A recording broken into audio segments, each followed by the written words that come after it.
It's a very, very special honor indeed to welcome tonight Mr. John O'Sullivan.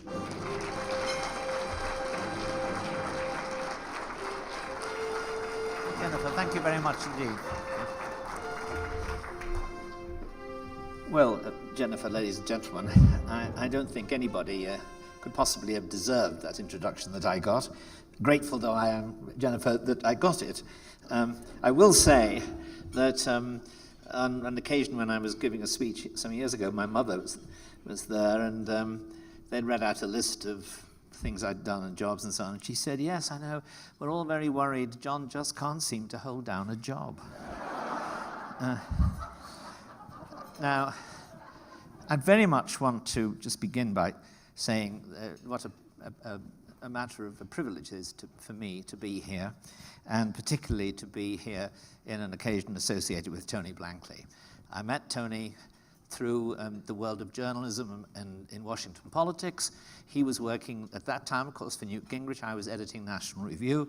We got to know each other, and we got to know each other much better subsequently when we met with our wives on cruises, and we became very good friends. And as a result of that, you invited me to help at the fellows, and I had the greatest pleasure in doing so. You know, sometimes these things work. You have to plow through a lot of material in order to register a verdict, which is often hard as well. It was hard to choose here, but it was really rewarding to see so many able people, and you have given them a really good chance, and I'm grateful for it. I should say that high though their qualities were, I thought that Tom and Gillian really stood out, and I'm delighted that a colleague of mine from NR should be one of those who've succeeded.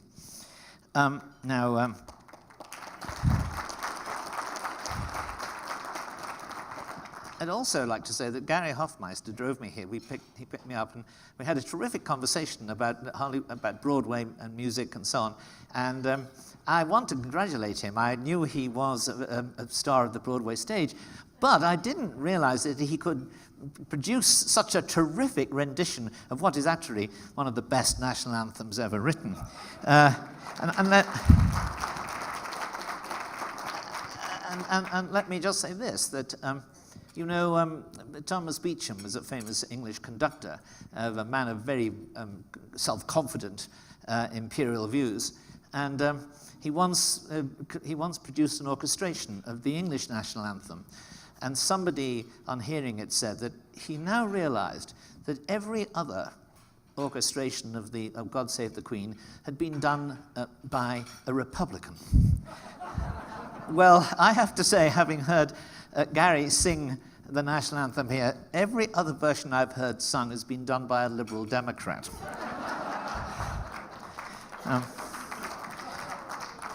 Now, before I get on to the serious bits, I should just say, that reminds me of a marvelous story about Beecham, which is relevant to politics.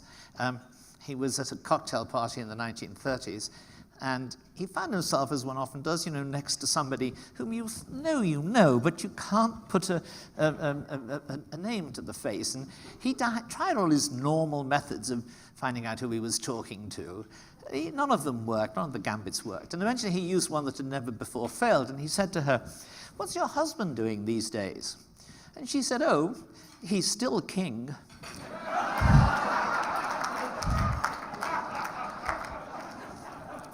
So we conservatives in both countries need to remember the authority that certain principles are attached to. I should add, by the way, that there's absolutely no truth in the rumor that I am a refugee from National Review. In fact, my position is very clear on Trump. I am at the exact midpoint between my colleagues at National Review and my wife. Now, my talk is entitled Restructuring American Strategy, Restoring a World. And the phrase restoring a world may remind you of Henry Kissinger's great first book, A World Restored, about the 1815 Congress of Vienna, and its aftermath, which was almost a century of peace until 1914.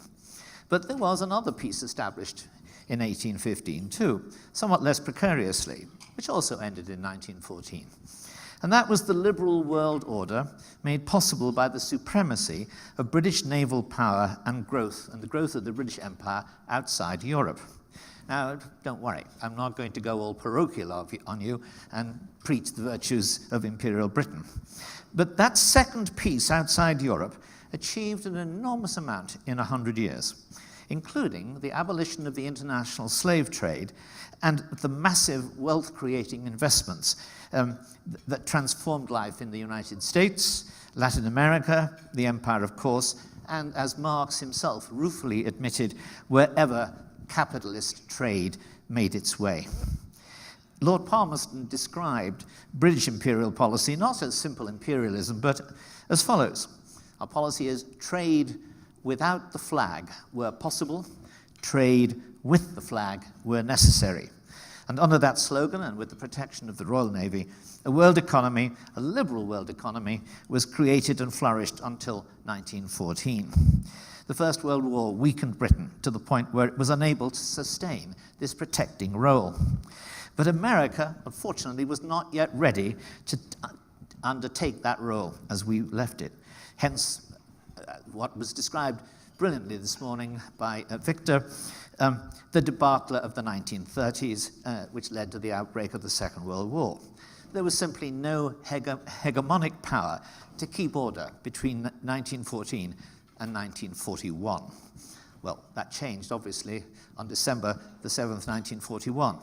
Could argue it had already begun to change with the signing of the Atlantic Charter in Placentia Bay by Franklin Roosevelt and Winston Churchill, which really signified the transfer of power and the liberal responsibility for upholding a liberal world order from Britain to the United States.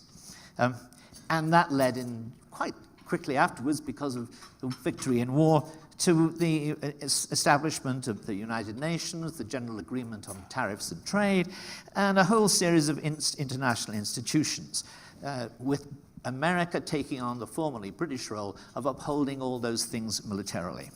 Now, let me make 2 points here. For 200 years, the combined GDPs of the United States and the UK were usually about 60% of world GDP. Of course, the UK had the lion's share of that in the 1750s onwards, and the US had the lion's share from 1945 to the present.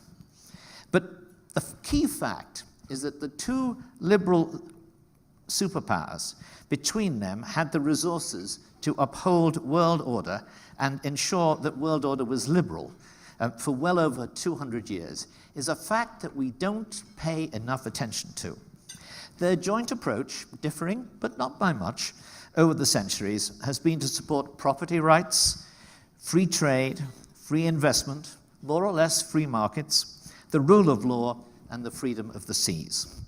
It has been an enormous benefit to mankind, and not least, by the way, since 1989, when billions of workers have emerged from Asian stagnation onto the world market, labor market, and onto the possibility of a middle-class life. But all this rested for 200 years or more on the Anglosphere's economic supremacy. Is that now vanishing? Are both our nations being overtaken by newer powers with different values? And if so, will the world be different? Less liberal, less prosperous, more violent? Well, I'm going to come back to those questions. This liberal world, the second point is this. This liberal world order has always had its enemies, which we've had to resist and then defeat. The German Empire, the Nazis, the Soviets, and we'll fill in the blanks for a few more as we go on. To avert those kind of threats, both liberal powers at different times have sought to establish institutions of diplomacy and cooperation, to agree on rules and to settle disputes peacefully. The League of Nations was the first such attempt, and as Victor pointed out, this failed because America opted out and the British then lacked the strength to support it effectively. 1945 was the second attempt, but the Soviets resisted, being half in and half out of the system, ignored it when they wished, broke its rules systematically, took over Eastern Europe, and set up an alternative system. America and its allies, in response to that, promptly established NATO and the other institutions of the Atlantic Alliance in order to resist Soviet expansionism. That Atlantic Alliance, by the way, I'll just say something which is normally not noticed. The European powers were allied with America in NATO, but Britain was the one power that was allied with America outside of NATO, because we still possessed an empire, and we still possessed all the institutions that enabled us to play a part in, for example, preventing the communists winning in Malaya, winning the Borneo crisis, and so on and so forth. Now, the Atlantic Alliance had two great victories: halting the Soviets under Truman, Kennedy, Eisenhower, and other presidents, and rolling them back under Reagan and Bush. The second victory in 1989 and 1991 unambiguously re-established a liberal world order on the Anglo-American model, with free movement of capital and so on, not only in Eastern Europe, but also in the Third World. NATO was now the central security organization in the world. It was almost as if the period 1914 to 1989 had never really happened. And you may remember at the time some people said that history had finally come to an end. Now, in retrospect, we can see that that post-Cold War world ended itself in 2008 as a result of two events: Russia's unpunished invasion of Georgia and the 2008 financial crisis triggered by the bankruptcy of Lehman Brothers. The first, the unpunished invasion of Georgia, marked the end of NATO expansionism and the West's unquestioned dominance. Georgia had recently been backed by the US for membership of NATO. Germany and France had effectively vetoed it. Soon afterwards, Russia had acted to demonstrate that Georgia, far from joining the West, was still very much in the Russian sphere of influence. The West acquiesced. France and Germany with enthusiasm, the rest of Western Europe with relief, the US with reluctance, and Central and Eastern Europe under real protest. The 2008 financial crisis, the second cause, which was almost willfully misinterpreted as resulting purely from the absence of regulation, I'm sure Mary would agree with that, led to a comprehensive collapse of confidence. Financial institutions, supranational structures, political leaderships, market theories, Western civilization itself, of course, bankers, all fell victim to popular alarmism, skepticism, even hatred. These self-destructive passions were further magnified by the euro crisis, which proved even more damaging and more intractable than the subprime mortgage one, if less easy to blame on markets. But the US, as the hegemon of the post-Cold War international system, suffered probably the greatest loss in power and reputation, if not in wealth. In America, that loss translated into a desire to retreat from the arena of failure. Now, this is usually interpreted as isolationism, which I don't believe it is. It is a popular refusal to accept fighting wars we don't really intend to win. Not wars of choice, so much of wars of strategy and wars of balance. And while Americans as a whole are usually prepared to support their president when he starts a war, they will stay to the bitter end only if they feel that the war is just and winnable and being fought to win. They lose faith in military ventures that the government doesn't fight in that spirit. And the general change, this loss of confidence from these two shocks, produced, of course, the election. This is my second point. The post-Cold War world, the re-establishment of liberal order, really began to crumble in 2008. That produced the second big change, the election of Barack Obama. And that went on to the reset button rapprochement with Russia, the winding down of Afghanistan and Iraq interventions, the president's Cairo speech, wooing Islam in order to isolate Islamism, Washington's enthusiasm for the Arab Spring, and much else. This was an America that wanted to lead from behind and sometimes didn't even want to lead at all. The problem is Again, this is very much repeating what Victor says. Of course, I've been undercut by all the speeches today. Practically everything I'm saying I had to rewrite because of what you'd all said. The problem is that this kind of American retreat leaves the world with no one to broker settlements and ultimately to impose them without war. The UN cannot do this. It is designed with its veto powers to be an institution that arbitrates, an instrument of great power diplomacy, rather than a substitute for it. So you might say that in the last 26 years, since '89, the world has gone from a duocracy to a monocracy to a nullocracy.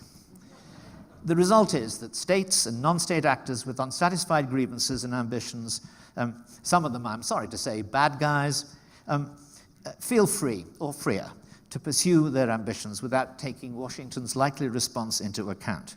Hence Iran's pursuit of nuclear ambitions, threatening instability, Russia and China's flouting of Washington's request for the extradition of Snowden, Venezuela's support for narco-terrorists, the Syrian civil war, which has drawn in combatants from afar as Iran to the Gulf, and the unpunished murder of an American ambassador in a country, Libya, that the US had helped to liberate. I should add, in view of the latest news, of course, the unpunished murder by the Russian Secret Service of a defector in the city of London, which is only now producing the kind of response that should have come before. Now, when you look at those kind of problems, you realize that a humble foreign policy is baffled by them because it has no clear interest or fast friends. In Egypt, our policy has gone from wooing Islam in vague terms that encourage Islamists to edging out our autocratic ally Mubarak without giving him an escape hatch, something of which we should be deeply ashamed, to naively embracing the Arab Spring, to over-investing in President Morsi as he betrayed the Arab Spring, to dithering in the face of the coup, to the present policy of throwing up our hands in horror and not knowing quite what to do about the Egyptian regime. But even if the US had a clearer idea of what to do in such cases, its reputation and thus its power to intervene are diminished. Gaddafi, before he fell, had surrendered his nuclear option following the conquest of Baghdad. Iran offered negotiations at the same time, but Washington's power to help is no longer so strong because it doesn't have as its accompaniment the power to harm. And as both Egypt and Pakistan illustrate, even withdrawing its military aid would damage its own interests. There are other examples which I won't go into. All in all, the US under Obama has embraced a grand strategy that is only half of the traditional Anglo-American one of property rights, rule of law, free trade underpinned by American power. It's not, first of all, he's only half interested. He's not interested in the rule of law, obviously.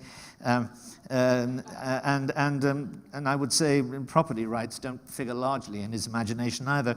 But the main thing is he wants the retreat of American power and the settlement of disputes by the local balance of power. But the retreat of America destabilizes balances of power locally all around the world. So the world started to crumble in 2008. The second thing is American policy, by retreating from it, by not solving the problems, has made that crumbling faster and worse. Now the third. The third is the implosion of our European allies in Europe. Let me suggest that Europe's current crisis, and I believe it to be a profound and important crisis, a civilizational one, is composed of three things, or driven by three things. First, the euro has destabilized southern Europe by creating circumstances in which the countries of Spain, Italy, Portugal, and Italy really cannot compete. If Greece were to be on competitive terms with Germany, it would have to increase its productivity by about 35% in a year. No one believes that possible. The consequences of imprisoning them in what is an unrealistic exchange rate in the euro has led to unemployment rates of 14, 15, 16, and in Spain, 25%. But even more than that, look at the transformation of Southern Europe politically.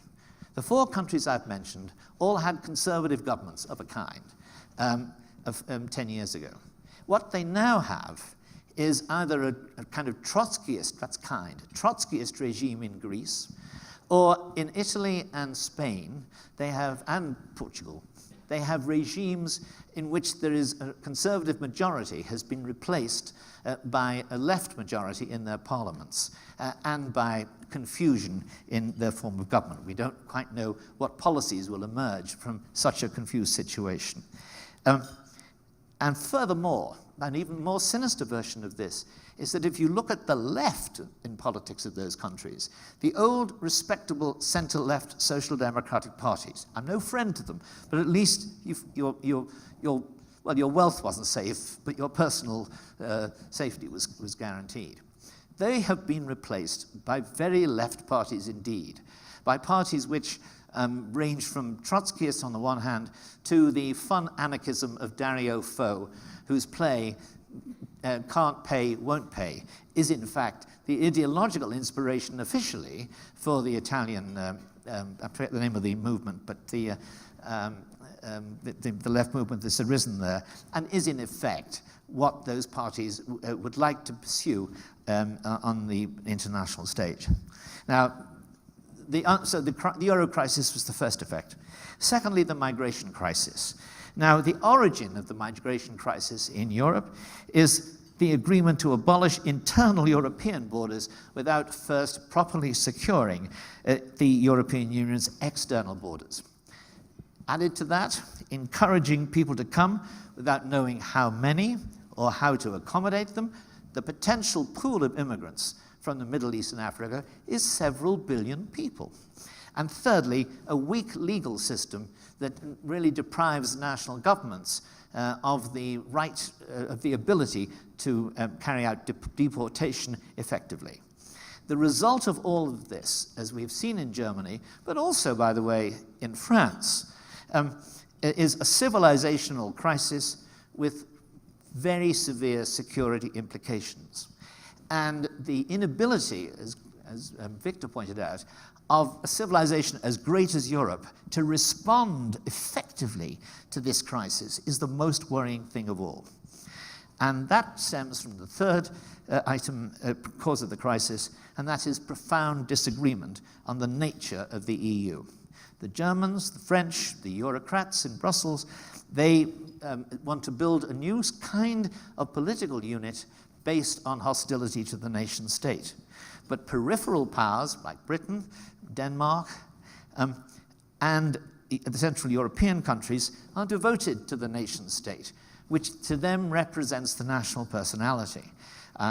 You might want to read a very interesting piece by Adam Garfinkel, the editor of the American Interest, who after a visit to Germany, in which he saw all of the leading figures, came back saying they basically don't think people have a right to a state of their own, a people of their own, because they think any choice to have a society that reflects you is in effect a disguised racism.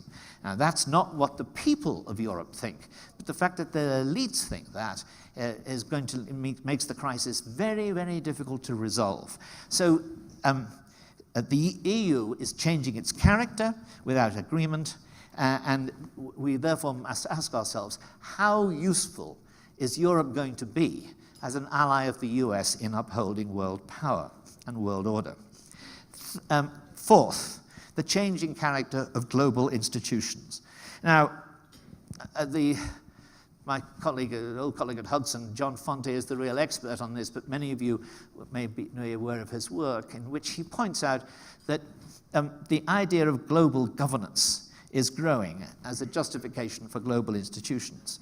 Once international institutions were there to provide arenas for nation states and great powers to settle disputes without conflict. To some degree, that still happens, but they are now more ambitious.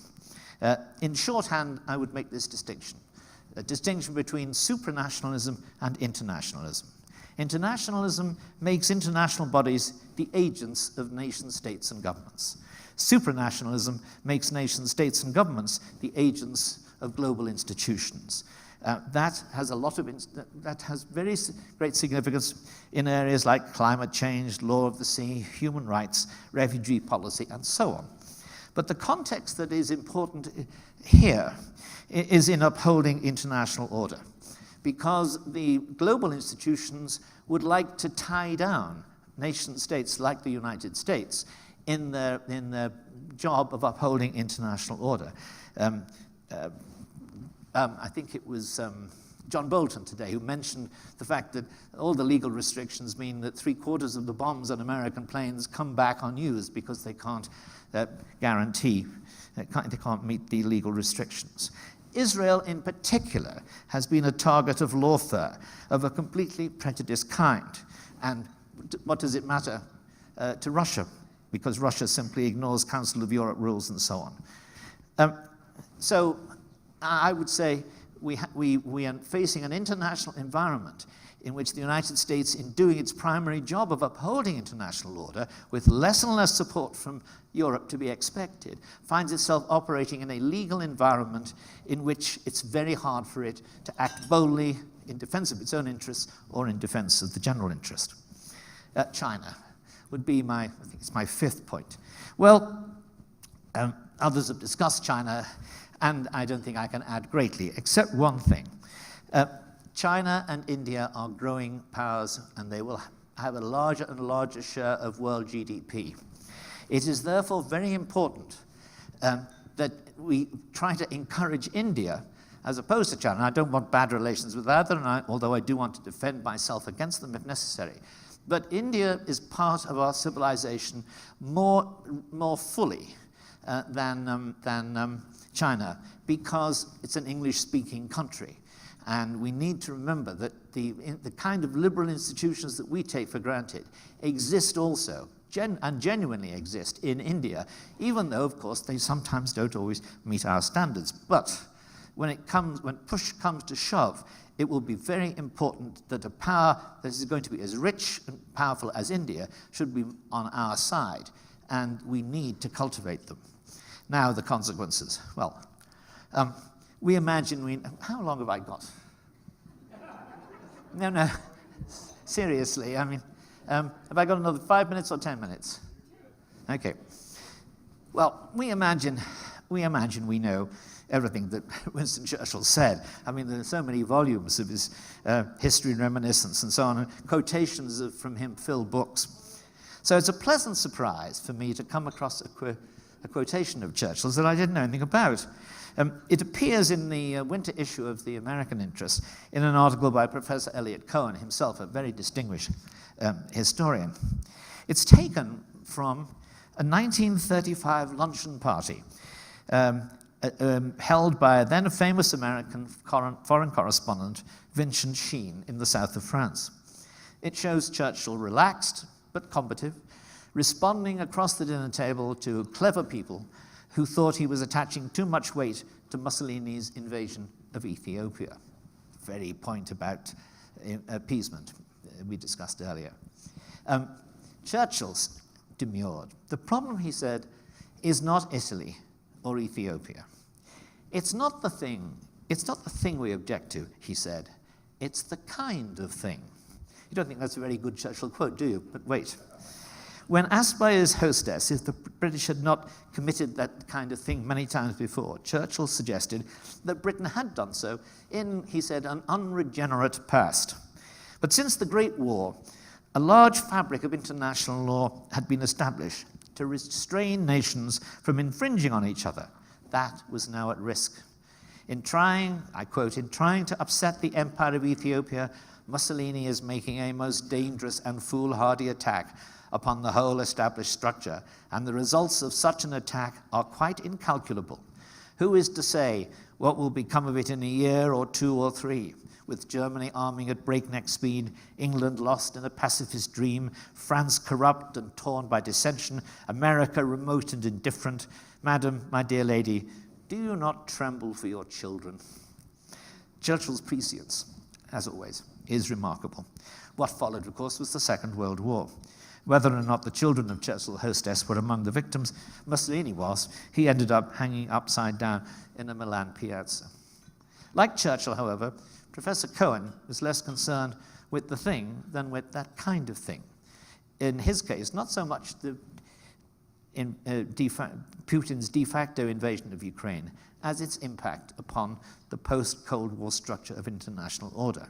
Whatever the rights and wrongs, risks and gains of NATO expansion, the Soviet-era transfer of Crimea to Ukraine and the Maidan Revolution, the rules of international life clearly prohibit subverting, invading, occupying, and ultimately either conquering or dismembering a sovereign state.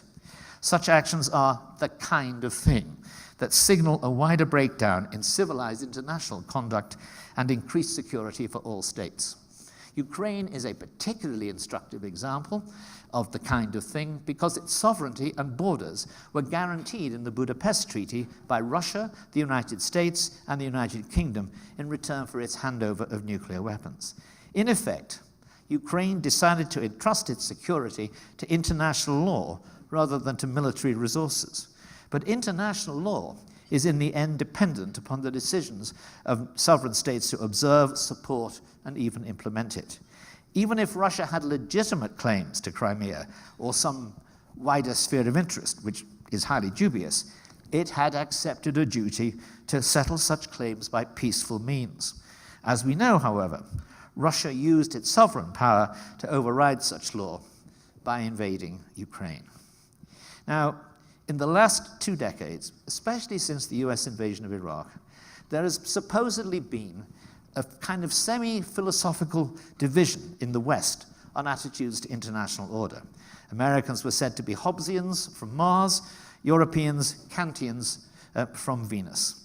The former relied on military force to protect their interests, the latter placed their trust in law and ultimately in non-military sanctions. Now, I think, I'm no philosopher, but I think that contrast was drawn too simply. I don't blame Kant for European foreign policy, and I happen to know the eminent Hobbes scholar, Noel Malcolm, who says that actually Hobbes wasn't particularly tough in foreign policy terms. But that distinction was not entirely false. In the writings of its 2 principal theorists, Robert Kagan for the Hobbesians and Robert Cooper for the Kantians, it was presented clearly and its implications worked out persuasively. My own sympathies are with the Hobbesians, but a common sense reconciliation of the 2 attitudes might be that the Kantians are the first line of defense against aggression, subversion, and other international violations, and the Hobbesians are the fallback team that take over against recalcitrant intruders when the law fails. Neither team is covering itself with glory in the Ukraine crisis. The Hobbesian United States, though committed by its Budapest signature to defend Ukrainian sovereignty, has yet to decide on something as elementary as to whether to provide lethal weaponry. That may be attributable to the fact that the Obama administration is a largely Kantian one, as its policy on everything else, particularly Iran, demonstrates. But if Obama is a Kantian, as seems clear, this reveals a serious problem with the theory. If the Hobbesians can't be relied upon to save the Kantians' bacon, then the latter must show that their non-lethal weaponry is effective against formidable opponents. But the record of the Europeans in the Ukraine crisis is much worse than that of the Americans. I mean, if your argument is that you are going to be a more reliable protector against international violations than the United States because you will use law, then you should resort to law. But in fact, when Russia occupied Georgia, which was the kind of trailer for this, President Sarkozy of France rushed to the Kremlin and on behalf of the European Union agreed on a compromise that left Russian troops occupying large parts of the country. Somehow, Kantian respect for law didn't figure in his calculations. Now, this no more means that Putin can sweep all before him than Hitler could do, because action prompts reaction. Threats invite resistance, at least eventually. And, I think this is a point I think I should make. 22 political leaders from Central and Eastern Europe, channeling Churchill in a way, responded to the Russian occupation of Ukraine with a letter to President Obama seeking America's recommitment to their region in 2009, his first year. That letter was attacked by former German Chancellor Gerhard Schroeder and ignored by the US administration, then naively entranced with a Russian reset foreign policy. Ukrainians are fighting today for their country, and though they are resisting superior force with inferior weaponry, they show no signs of enduring either surrender or final defeat. So we don't know how Putin's gambit will turn out. But we should never wait too long before responding, not to the thing, but to the kind of thing. So, what do we do? Well, I'm happy to say, Jennifer, by the way, I'm near, I'm happy to say that to the end, but some problems solve themselves. Eventually, unrestrained global and regional disorders, such as we are now seeing, will seriously damage US interests and people. Americans, particularly the Jacksonian tendency, outraged, will join others, like Hamiltonians, in favoring a forward US policy and a serious response. They will elect a strong American president. Second, that president will want allies.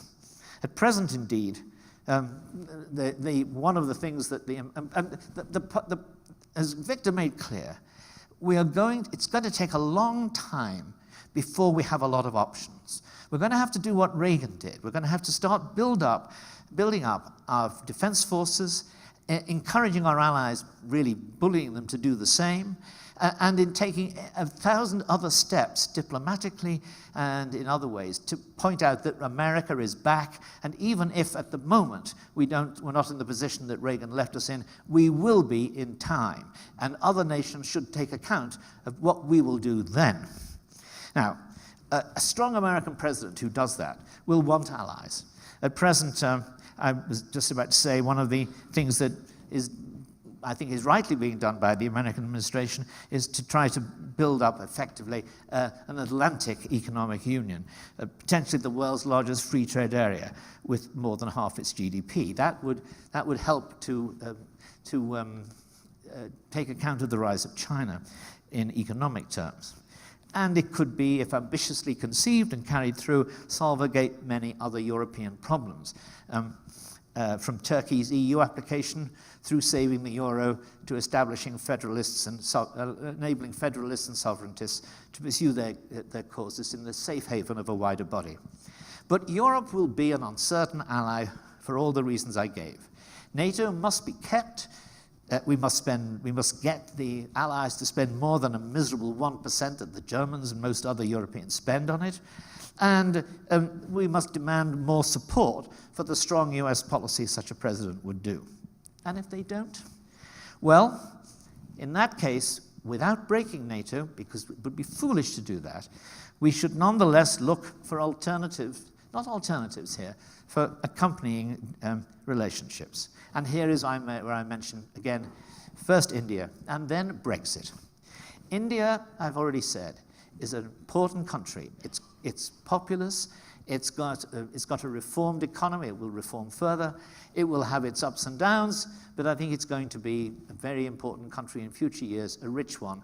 And we need to ensure that it is clearly on our side against all the troubles in the world. In the particular case of India, terrorism is a common ground. They are as hostile to terrorism, particularly Islamist terrorism, more hostile than any European country and than most other countries in the world. That is the basis in the short term for building up a strong relationship. And Brexit. The Americans, since the early 50s, the State Department and practically all establishment opinion has wanted Britain inside the European Union. And they wanted that for a simple reason.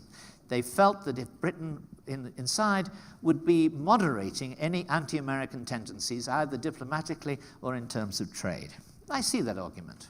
But what it neglected was that the longer Britain stayed inside the European Union, the more its attitude would come to resemble the other members of the European Union. And that is clearly what has happened in recent years. Now, I'm not against the European Union. I've been very critical of it tonight, but it's got its strong side. However, I don't think it suits the British. It's based upon a different a different system of law, different ideas of administration. Britain is, in a sense, halfway, a mid-Atlantic power, between the libertarian politics of the United States and the administrative, centralized, regulatory politics of the European Union. And the way, if we stay in the Union, we will move more and more in the European direction. If we leave, we will move back towards America and become a more reliable ally, I think, too. By the way, from a diplomatic standpoint, it is clear the official position taken by any leading figure in American life should be to say it's for the British people to decide what they want, and they are our friends, and we will respect whatever decision they make. We are not going to tell them which way to go. But at the moment, it looks as though the State Department and the President are going to carry on with the policy of trying to convince the British they must stay in, even though I would have thought the news reports all made it plain we should leave. Now, I don't think I want to say much more, so I'll say, in retrospect, the post-Cold War world from 1989 to 2008, though it looked very risky when we were living through it, now looks like a success story, with Central and Eastern Europe gradually morphing into market democracies, a peaceful status quo seemingly established with Russia, billions of poor people moving out of poverty and into the middle class throughout Asia, and even some ruinous conflicts in Yugoslavia settled by a mixture of US force and multilateral diplomacy. Most of these achievements rested in part on American power, hard and soft, and the widespread belief in its efficacy. The first is much reduced and the second is completely evaporated. At present, we are now living through a period similar to what Jock Colville, Churchill's private secretary, called the fatal hiatus, the years 1945 to 48 between Yalta and the Truman Declaration, when America demobilized and partied, Western Europe froze, starved, and trembled, and Stalin gradually absorbed Eastern Europe through his salami tactics. That period came to an end when America ceased retreating, returned to Europe economically with the Marshall Plan, established the NATO alliance to enable Europe to recover and develop behind America's military shield. That happened not by accident, but because Truman Democrats, leading Republicans, and realistic Europeans, like Labour's Ernest Bevin, had a certain idea of the West and united to revive it. The same vision is now needed, mainly in Washington, but also in Berlin, Paris, and London, because it won't happen by accident. Thank you. Do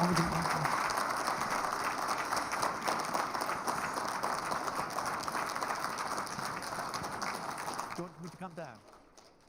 Okay, thanks. Oh, of course, yeah, sure. Just. Do you want to have a question? Yeah. Somewhat of a question, but as much of a comment on the kind of thing. Yes. Having worked and traveled a bit in Africa, I noticed that the Anglophone African countries have a middle-class clerical group that the other African countries don't have. And I would suggest that that may be part of your legacy as well, and wonder if there's a way to build on that. Well, let me say that that's very interesting. Thank you. I didn't know that. And of course, I don't know Africa at all well. I will quote Simon Martin Lipset's remark, the great American social scientist, a Canadian himself originally, who said that if you want a criterion for learning in advance whether or not a particular developing country is a democracy, why don't you find out whether it was once a British colony? And he said there's an enormous overlap between the two things. In some ways, it's not fair to the French, because, but that may be because the French haven't always left their colonies. They've just declared them independent and stayed. That's why whenever there's trouble in some of the northern countries in Africa, the French, it's the French who settle the matter right away. That sort of no longer happens with the British. You don't get interventions in other countries to the same degree as you did back in the 50s and 60s. So I think what you said is interesting and true, and I think that institutions like the Commonwealth, which I scorned for many years, have turned out to have a good purpose. The good purpose is that people don't like to be thrown out of it, so they do tend where they can to be better. The Mozambique has actually applied to join it, although it's had no connection with the British before that. On the other hand, we have to say that in recent years, the Commonwealth, which used to have quite serious standards, has let them go because it's allowed Mugabe to stay. And that's because of the influence of South Africa. So I would say that encourage the British to begin to use their pressures within the Commonwealth and other institutions to maintain democratic standards. Not always. You can't be too purist, but you can't allow monsters to rage around unpunished. Yes. Oh, right there. I can't point because I can't see anything. Yes, Mr. O'Sullivan. Yes. I've often looked at our first generation of NATO partners and thought that if they're unwilling to make a further commitment to their own security, that after the fall of the Warsaw Pact, we should reach forward to the Baltic republics, to Poland, Romania, Bulgaria, and reach out and bring them in as a second tier to NATO. Would you comment on that? The NATO expansion has. I'm sorry. You've often thought that the Western Europeans were such a total loss that we should bring the Central and Eastern Europeans in. Well, that has happened to a considerable extent. Although all kinds of rules and agreements with Russia have meant that we haven't established ourselves in those countries in military terms. They're members of NATO, but we don't have NATO troops in them. So I would say that job has been half done. Now, I think there's another element here which is important. I don't think this matters much while Putin is there. I mean, he is going to be intransigent. But in the long run, what we want to get the Russians to do is to give up their neo-imperial mindset and regard their former possessions as independent nations with formal equality with them. Now, that's going to be a big deal to get them to do that, but other countries have done it. Most West Europeans have done it, so it shouldn't be out of the question. In order for that to happen, we have to make it plain, it seems to me, that we will admit the Russians into the institutions of the Western Alliance, the Euro-Atlantic institutions, when they are prepared to be, so to speak, just another member. Because you don't want to have a wounded animal prowling around on the perimeter, first of all, and secondly, because the extension of NATO membership, far more than the EU membership actually, stabilized and brought about economic reform successfully in Eastern Europe in the period, in the 10, 15 years after 1989. I think the same thing would tend to happen in Russia as well. But in order for that to happen, there has to be a change in the Russian mentality, and we must encourage that change by making it plain that they will become our full and equal partners with us in the Euro-Atlantic institutions when they do it. Okay, I think we Yes. have one more question, then any final thoughts you may have. Okay, this lady there. I have a question regarding to the migrant crisis. Just like the rest of Europe, England also faced a migrant crisis, especially last year when it's disclosed both in Rotherham and Birmingham that mainly Pakistani guys groomed thousands of English girls for over decades without being discovered without being reported for sexual abuse. So is leaving EU gonna make England better for migrant assimilation? Well, it will actually enable. There are two sorts of immigration into Britain.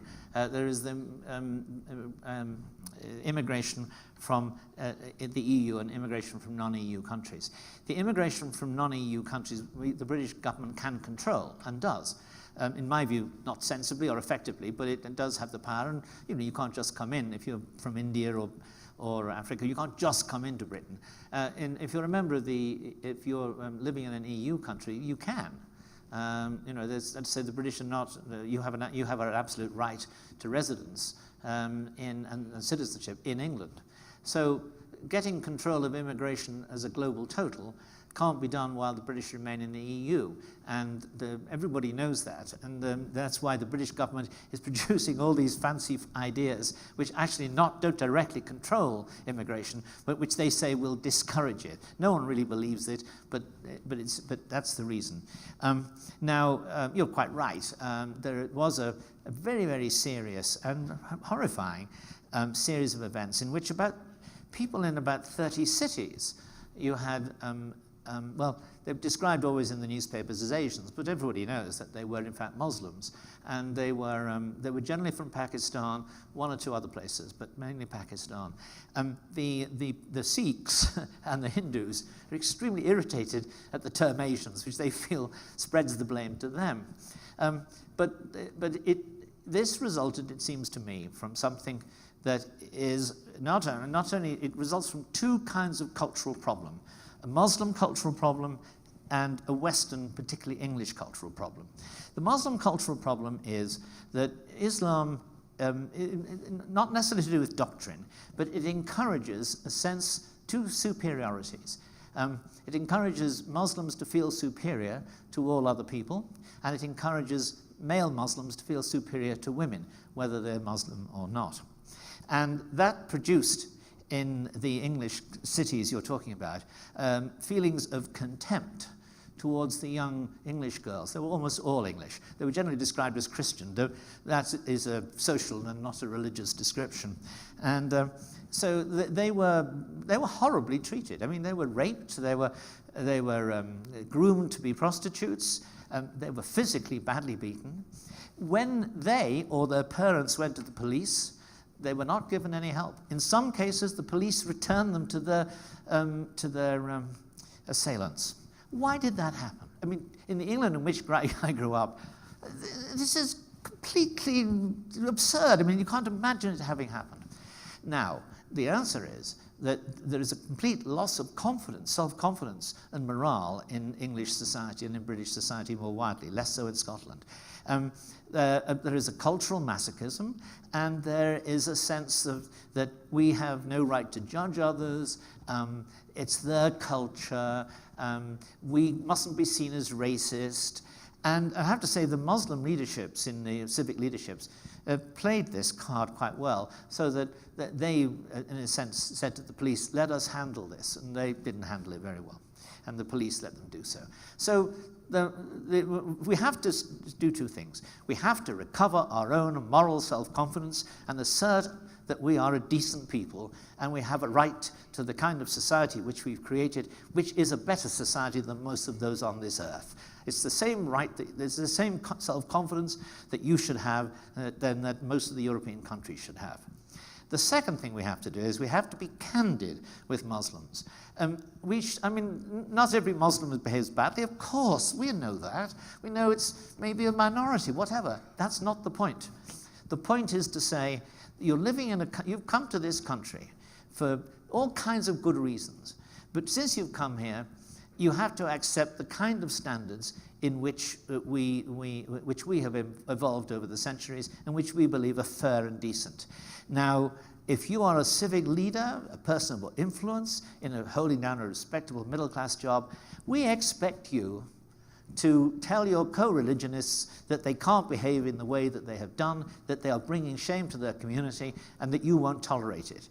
And we have a right to ask you that, because you came here. And we don't, at the moment, feel that about ourselves. We don't feel that confidence. I don't know, I'm not a social psychologist, I don't know how to do it. But I notice, for example, that young Indians, who I think very highly of when I meet them, young Indians have great self-confidence about being Indians and about their society. One reason may be that, like you, they have the Pledge of Allegiance at school every morning. They sing the national anthem. They're taught to believe that India is a great country, which indeed it is. The British have given up all that kind of thing, and maybe they have to be unsophisticated enough to discover those qualities and those practices again. Thank you.